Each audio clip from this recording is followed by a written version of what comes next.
Welcome to Life Happens, where Texans come to protect their legacy and prepare for the second half of life. Join your host, attorney Kim Hegwood with Hegwood Law Group, and our weekly guest as we navigate the challenges that emerge as life happens. Now here's your host, Kim Hegwood. Good morning. Today we have Regina Wagner with us with AllThings Senior Consulting. Welcome, Regina. So super glad that you're here on the show today. Thank you for having me, Kim. And so tell us, our listeners, a little bit about what you do. Absolutely. I am what's called a pre-planning specialist, and that involves helping individuals pre-plan their funeral and prepay. And we tell all of our clients to buy now rather than later, because what we're seeing is the cost of funerals have done nothing but go up. And Absolutely. so one of the things that we had kind of talked about for the show today were the unexpected cost. And so can you tell the listeners today about what you consider the unexpected cost of planning? Absolutely, Kim. And before I go into that, let me just share with you and your audience a little bit about me and my past so you can understand why I'm so passionate about this particular topic. Perfect. At the age of 26, my twin brother passed away I'm sorry. unexpectedly. He wasn't unhealthy. In fact, he had served the Marines and had an honorable discharge. He wasn't overweight. He didn't have any medical conditions. But he went to work one day and he thought he was almost electrocuted, and it evidently was enough to change the rhythm of his heart. So at the age of 26, he laid down and he had a seizure and passed. As you would imagine, all of us was devastated. We just didn't see it coming. He had a wife of only about a year and a half, so they were newlyweds. They had a baby less than a year old. No. And my twin brother probably thought he would live forever like all of us, right? Yeah. So he only had $50,000 of insurance. He only had what his company provided him. And absolutely, he did not plan. So, quite naturally, as you would expect, his family was devastated. Now, fast forward for a moment to 2 years. And let me back up just a little bit. Before 2 years, after my twin brother passed away, we all went out and we did some planning because we saw the devastation that took place with my family. So we did some planning. We met with attorneys. We got our wills and our trust. We did all of that. And then 2 years later, my baby sister had complications with her pregnancy and she passed away. Oh no. Yeah. I'm so sorry. That's devastating. Words can't explain what a family goes through when there's an unexpected death. So my baby sister passed away. The difference was my twin brother didn't plan and my baby sister did. Yeah. And because she planned, she left me a legacy. She left me a financial gift because I was in a marriage that wasn't working. And she thought of me at the age of in her 20s. And as tough as everything I'm sharing with you is, you fast forward 8 years, and my oldest sister lost her battle to breast cancer. So when I sit down or when I do educational events like what you've offered today for me to share, I come to your audience, your clients, to let them know this is real. I know firsthand what it's like for your loved ones when we plan and when we don't plan. Yeah, I can appreciate that. I'm so sorry for your loss, because I have two great sisters, and that would be devastating, for me. Mhm. So I think the worst. I think I feel probably worse for your mom, and Yes, my because parents had to bury three children. I, yeah, I don't that's know how they did it. I don't. What As a mom, I expect to outlive my kids, right? not before. So That's correct. And the reason I share that, Kim, is because so many people don't think it will happen. Now, more so than ever during the COVID-19 pandemic, it is on people's mind. People do want to do more planning, and that's good. I'd like to start talking about this very important topic, funeral pre planning and the cost of not planning, by starting with a couple of questions. I want everyone's attention. What are your wishes? Have you started that conversation yet with your family, friends? And when I say, what are your wishes, I'm asking, do you want a traditional funeral or do you want a burial or cremation? You'd be surprised. In fact, Kim, I bet you're not surprised because you probably have to deal with the after effect of families and the turmoil that comes when families are fighting and they are at odds as to what to do. So I would like to start by having people think about the answer to those questions. we talk about that when we're doing pre-planning with my clients, because in my family, we talk about everything Mhm. at the kitchen table. And so if we're even having lunch somewhere or something else, we've had the conversation, because we had the conversation with my mom, about what she wanted. I had the conversation with my kids over, here's what you're going to do for me, and I'm going to lay it Mhm. all out for you to make it easy. Mhm. Mhm. We're going to prepay and plan everything. And I laughed. I said, I'm even getting my headstone so it looks like what I want it to look like, Right. so just doing the whole thing to make sure I don't ever have to, the kids don't have to worry about it. Right. I And had to they don't want to talk about it too much, but we plan got out. to force their hand because when it's done, oh, what peace of mind. Yeah, that's what I think about planning too. Just nice peace of mind, getting it all taken care of, making sure that the family doesn't have anything to worry about, and so that it's all kind of taken care of. And I think that's the best thing we can do for our families. Absolutely. In fact, now let's talk about those unexpected costs. Most people are completely caught off guard with these costs. Yeah, You have to pay for the funeral services, right? Funeral hmm home services, the funeral director and staff, the facility, the transfer of the remains. I'm just going to name a few because I can't possibly cover it all, but just so people can think about these costs, because if you've never planned a funeral before, you really don't know. You have to think about the price of a casket, memorial programs, urns, clothing, flowers, out of burial containers. You're thinking about cemetery plots. There's a cost to grave opening and closing. You mentioned a moment ago, Kim, about your marker or your headstone. That's a cost. Newspaper notices or obituaries, legal fees, yeah, probate cost, debt certificate, medical, outstanding medical bills, if that's applicable. There are a lot of unexpected costs, and people need to plan. yes.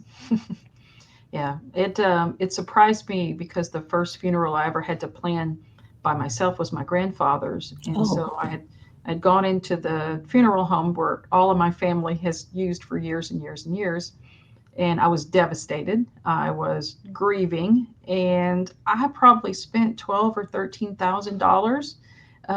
You know, and I still today, he's been gone since '06. I found when I was digging through the closet the box that came with cards and stuff that the guy told me I needed, needed to have those. I can still remember walking and looking at the caskets thinking, which one, because people are going to see it.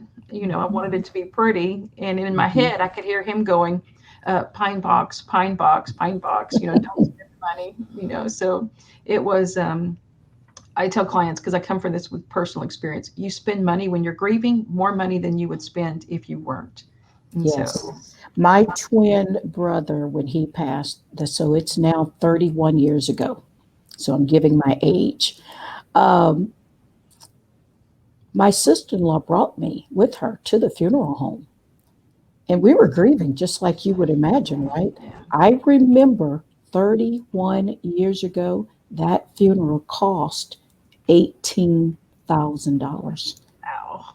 Yeah, I'm sure my twin brother, knowing, what little funds were left to take care of the living expenses with him being gone, he would not have agreed to that. Yeah. My grandfather would have been horrified over the money I spent on Mhm. on the funeral. And so, but, um, it was just one of those things where I didn't know any better at the time. Right.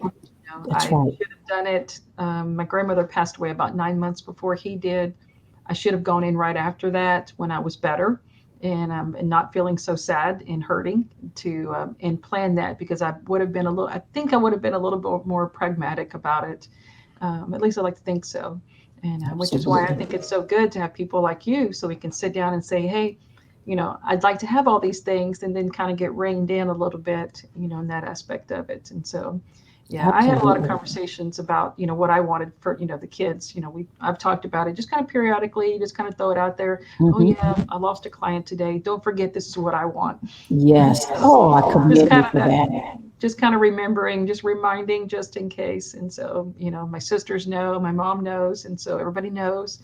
And so it's very helpful. Mhm. And so, but there are a lot of decisions that you have to make pretty fast, and there's a lot of them, correct? That is correct. You have had the experience of planning a funeral for a loved one. A lot of people have not. Yeah.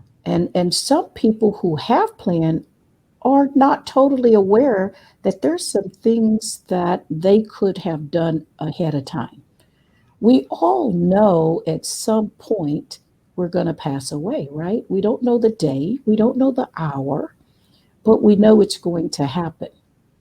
Yet when it does happen, we're thrown into this situation to do some planning and decision making. And it's been stated, it's actually been documented that 75 to 100 decisions you are having to make in a 24-hour period. So let's kind of cover a few of those. And again, I'm only going to touch on a few so people can go, oh my gosh, I have not thought about that, right? And we can get the planning started. Number one, you have to decide what funeral home are you going to use? What type of service? Traditional, cremation? Where will the service be held? Will it be a full service or will it be a memorial without the viewing of the body? Did you know that you could rent a casket instead of buying one? Do you know your loved one's full legal name? There's so many family members that I know, I only know them by Uncle CJ or something, right? And so, do you know their occupations? If they were a veteran, do That's you know important. their date of service, right? Do you know what rank they held? Do you know their discharge number or what they call the DD 214? Yeah. Do you know your loved one's legal marital status? I could go on and on. Mother's maiden name. Do you know next of kin and family and friends to be notified? Were they associated with a sorority, a fraternity, Lions, Rotary Club? Oh my goodness, Elks. Let's see. You also have to notify creditors. Do you know who they are, who to call? Will they even talk to you because of personal health information or HIPAA? Let's see here. Oh goodness, that's just some. Let me give you one more that you probably is on your list, but you didn't think about. If What? all your friends and family contacts is on your cell phone and someone doesn't know how to access your cell phone, that happened to a Yes. friend of mine. Passed away. His son did not know the code to open his phone to notify as many people as he wanted to notify, because he Oh, couldn't get into dad's phone. And oh, so that happens a lot. yes. Passwords, not knowing passwords, username passwords, so that you can access the information that you need without having to go through a huge ordeal. But That's right. really, just my contacts have been electronic since back when I had, and that's the big running joke around here. I found my Palm Pilot that I had from back in the day. Evidently, when I moved offices from one side of the building to the other, I never threw it away. And so I have this old Palm Pilot. So I've been really literally putting stuff in electronics for years now. And so the fun thing is that even the grandkids can open my phone, and they're 6 and 9, and Yeah, so like they can open the phone. So I'm not really worried about people not being able to find my contacts, but it happens a lot.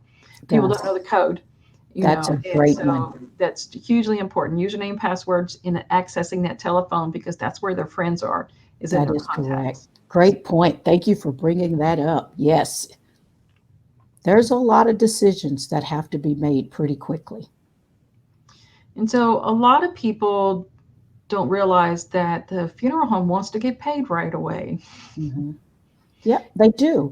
Funeral homes provide a beautiful service. Hmm. We don't want to take that away because it gives us a place to get together, to grieve, to fellowship with different people, family, friends we haven't seen, and it allows us closure. A lot of people think just stick me in a pine box in the ground is the best way to do it, but we really do need to provide a way for people to have a healthy grieving process. So I do want to mention that. But you mentioned the money and that they want to get paid. You have to pay for your services that you've selected before the service begins. Yeah. you know and so a lot of family members, when I'm talking to them about the planning process, some of the conversations go like this. Well, I have an investment account, a 401k, and that'd be more than enough. But what if the stock market is down and those funds are worth very little, or you don't want to pull them out while the value is down? Some people say, well, you know what, I'll use my savings account, I've got an emergency. But what if that loved one had a lot of medical bills and they had to deplete those savings? Now that's gone.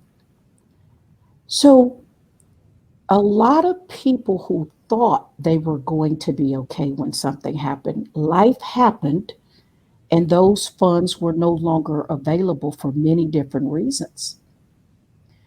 When you're sitting and you're planning a funeral and the funeral home wants those funds, in many cases, here's what happened, and this is what happened with my sister in law. You let them know that there is a life insurance policy. That's all you got. And you have to sign over that check, those proceeds to the funeral home. They covered the expenses and they cut you a check for the difference. But while the funeral home is waiting for the insurance company to pay those proceeds, and by the way, a traditional life insurance policy can take weeks and months to pay out. And in some cases, if there is any question as to what happened, it could take years. So the point I'm making is when you sign those insurance proceeds over to the funeral home, that's a loan. You have to pay interest on that. So again, the fees and the unexpected costs keep rising and rising. And so what I found was that you were talking earlier about, yes, I've got money in the bank and things like that. But what we find with a lot of families is that people don't have the ability to access it. That's And a good point. Accounts are frozen, aren't they? well, the problem is a lot of people, they don't do good planning. Their family can't access the money. Right. And so that makes it really difficult if you can't access the money. So then you're thinking, oh my God, what do I do now? How do I pay for it? And so it's been very devastating. I mean, today, you see a lot of people raising money, the whole GoFundMe accounts and things like Mhm. that. What we've seen in a lot of those is a lot of things are getting paid for, but not the funeral necessarily, or things that when you're donating money for a funeral and the people get more money, well, that's just their money to do with whatever. So you're finding that a lot of people are not using the money the way you think they're using it when you're donating. So that's become a problem as well. You want to help, but you want to make sure, it's going to the right people for the right reasons. Correct. And you would see less people contributing because they're just concerned as to where the funds are going to go. Yeah. Absolutely. So a lot of times we've told clients before that if you want to make a donation, make it directly to the funeral home. Hmm. So that way Absolutely. know for sure it's going towards the, the funeral itself versus doing something for, for anything else. And so it makes a Mhm. huge difference. And so, Huge, huge difference. so we, so we've talked about the cost of not planning, Mhm. all the decisions you have to make. And so what are the recommendations for your clients? I mean, how do you walk them through deciding what to do, how to do it, how to pay for it, and the things that come along with that process of what you're eventually going to have to go through. Absolutely. I want to go back to something you mentioned about the money, where the money's coming from, and life insurance and its purpose. Because of my life experiences, having lost three siblings, I want to make sure people understand life insurance is for the living. Yeah. Life insurance, if you've left a spouse, whether it's a husband or wife, there are living expenses associated. At first there were two income household, and now there's one. You've got children, you've got a college education, you've got mortgage, living expenses. So life insurance is definitely something I encourage, but it has a purpose. Now, and I have that dialogue, I have that conversation with them. But let me share with you what I do with my clients. I probably about 95, getting close to 98% of my business comes from referrals. So I earned that trust that I gained from advisors like yourself, legal attorneys, financial advisors, insurance agents, a lot of professionals that are trusted referred their clients to me. And here's how that process looked. When they come to me, I'm going to ask them that beginning question: what are your wishes? Have you thought about it? Do you want to be buried and have a traditional funeral, or do you want cremation? There is nothing worse than a family member choosing cremation because they think, or because there aren't any funds available. And the truth is, cremation is less costly.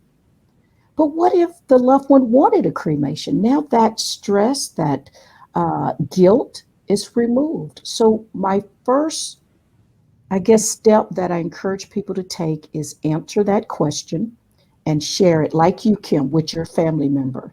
My daughter, I have twins that are going to be 30 next week, and I have an older son that's 33. And so when I start reminding them like you, they're like, oh, mom, I don't want to hear that. But the truth is, I want a traditional burial for right now. That's my wishes. I've decided I want a white casket. I decided that I want red flowers and roses.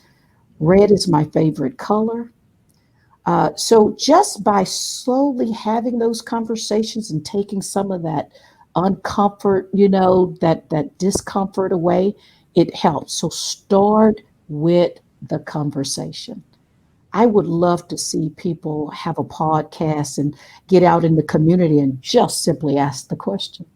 So once we get past the question, then we start, I have them answer, so what does that look like? If you decide you want to have a memorial service, what does it look like?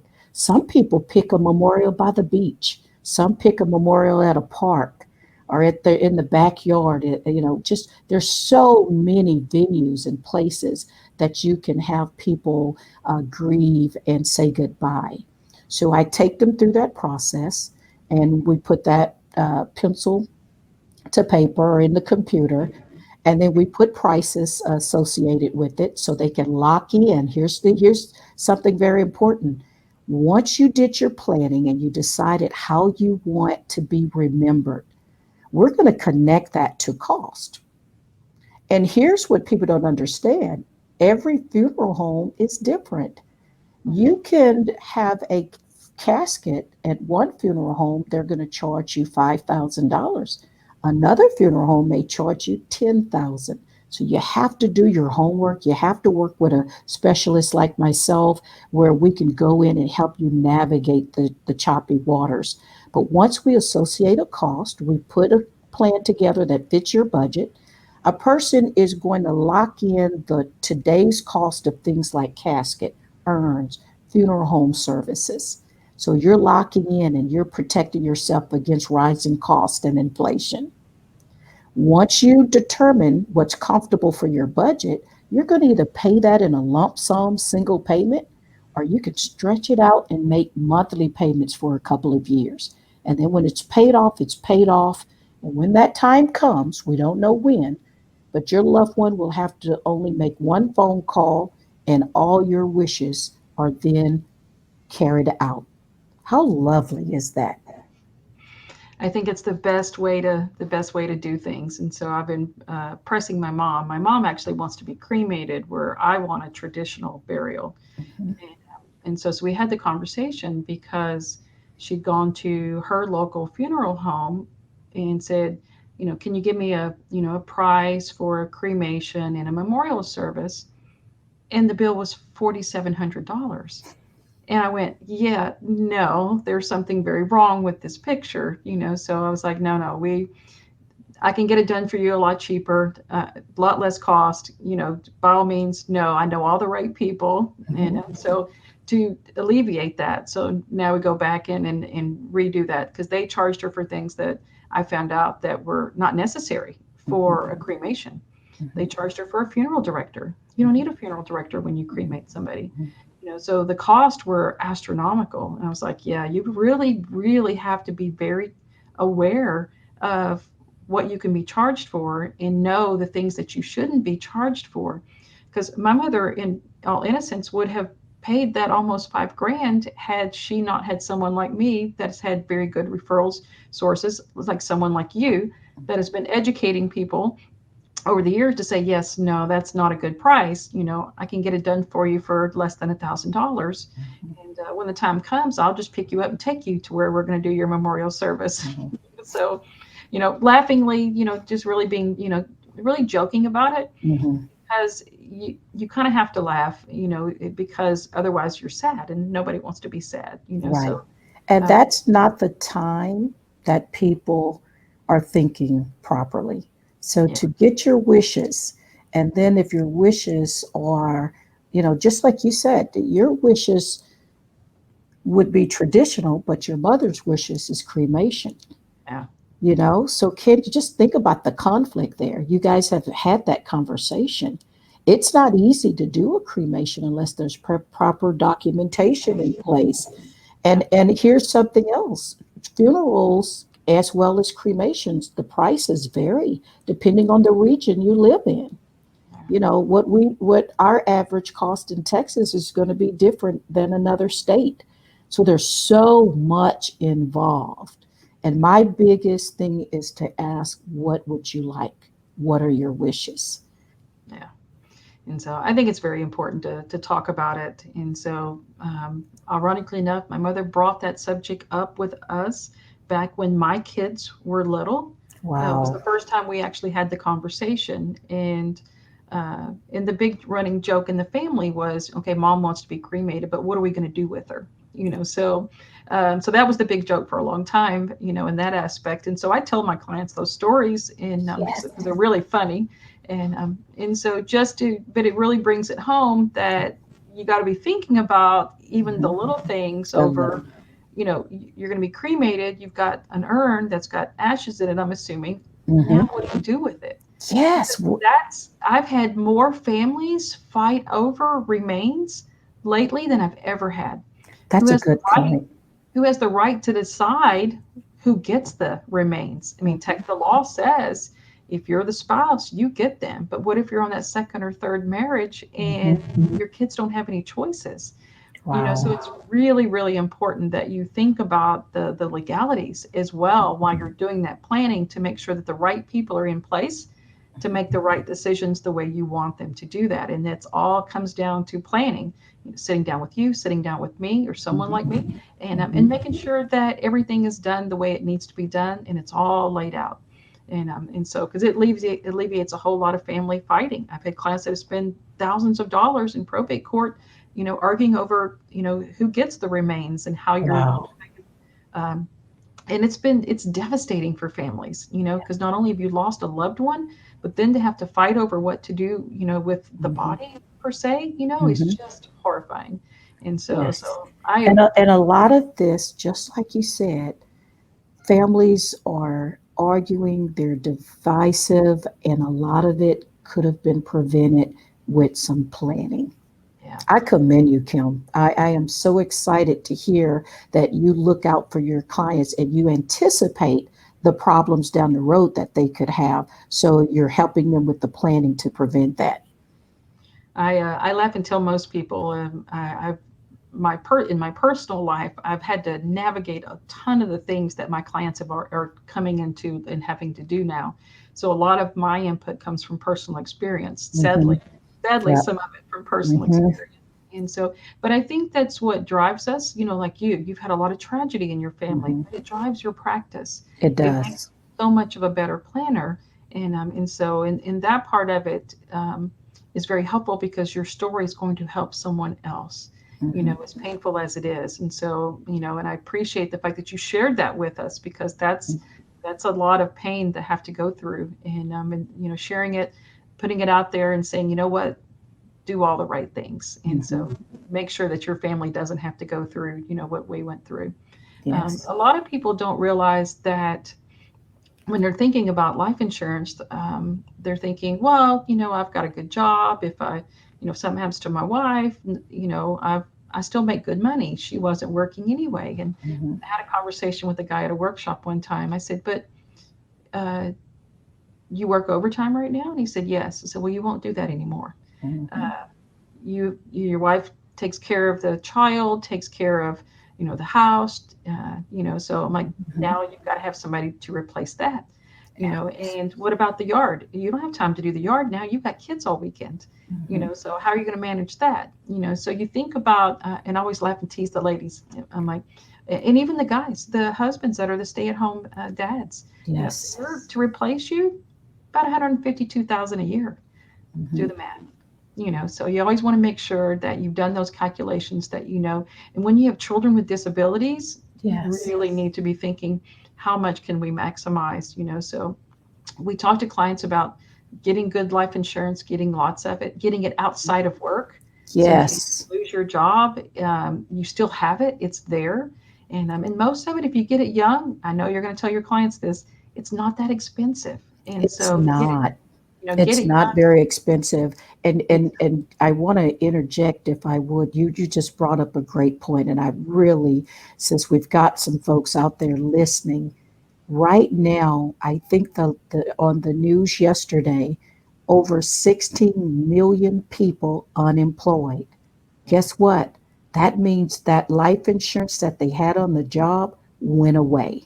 Yeah.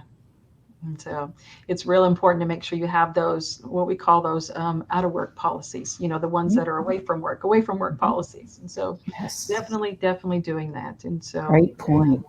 yeah. So Regina, I just want to thank you for being on the show today. It's been a huge pleasure. And I'm hoping that we'll see you again and maybe on a slightly different topic the next go round. Absolutely. Thank you for having me here. I'd like to make an offer to your audience. If they go to my website, allthingsseniorconsulting.com, and they can request a free, no obligation, no cost planning guide. That planning guide will walk them through the process that you and I are talking about. And I also give them a vital statistic form to complete. So, all those things that are needed to complete a debt certificate, they can fill this form out, put it with their wills and trust. And when that time comes, that's less emotional burden on their family. So I'd like to end by saying plan ahead and protect your loved ones. Thank you for having me, everyone. Absolutely. Thanks a bunch. Thanks for tuning in to this week's episode of Life Happens with Kim Hegwood. Be sure to tune in every Thursday at 10 a.m. wherever you listen to your podcasts as we navigate through the challenges that emerge as life happens. The content of this podcast does not establish an attorney-client relationship or constitute attorney-client privilege, legal, medical, financial, or any other professional advice.